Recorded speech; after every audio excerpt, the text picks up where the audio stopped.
Hello friends, welcome to my channel Seetha's kitchen. ഇന്ന് കാച്ചിൽ ഉണ്ടാക്കാം. അപ്പോൾ കാച്ചിൽ നമ്മൾ പല വിധത്തിൽ ഉണ്ടാക്കലുണ്ട്. എന്നാൽ ഞാൻ ഇതൊരു രീതിയിൽ ആദ്യമായിട്ട് ഉണ്ടാക്കുകയാണ്.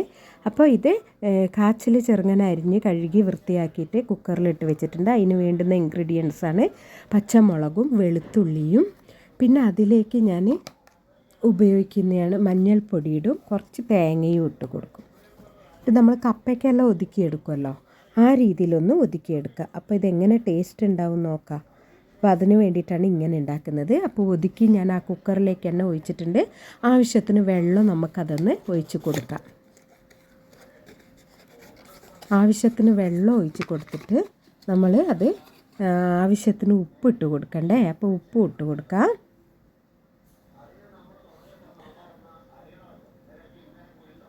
ഉപ്പ് ഇട്ട് കൊടുത്തിട്ട് നല്ലോണം നമുക്കതൊന്ന് മിക്സാക്കിയിട്ട് അടച്ച് വെച്ചിട്ട് കുക്കർ അടച്ചിട്ട് നമുക്ക് അതിലേക്ക് ഞാൻ കുറച്ച് വെളിച്ചെണ്ണയും കൂടി ഒഴിച്ച് കൊടുക്കുന്നുണ്ട്. ഇനി നമുക്കത് അടച്ചിട്ട് നമുക്ക് അടുപ്പത്ത് വെച്ച് കൊടുക്കാം. കുക്കറിൽ വെച്ചിട്ട് ഒന്ന് വിസിലടിപ്പിക്കാം കേട്ടോ. വിസിലടിച്ചിട്ട് നമ്മളെ കാച്ചിലെല്ലാം നല്ലോണം വെന്തിട്ടുണ്ട്. അതൊന്ന് നമുക്ക് ഉടച്ച് കൊടുക്കാം. എത്ര ഉടച്ച് കൊടുത്താലും നമുക്ക് ആ ഒരു ടേസ്റ്റ് പറഞ്ഞിട്ടുണ്ടെങ്കിൽ കാച്ചിലിൻ്റെ ഉണ്ടാവല്ലോ, ഒരു എന്താ പറയുക, തണുത്ത് പോയാൽ ഭയങ്കര കട്ടി പോലെ ഉണ്ടാവും. എന്നാലും പ്രശ്നമല്ല, നല്ല ടേസ്റ്റാണ്.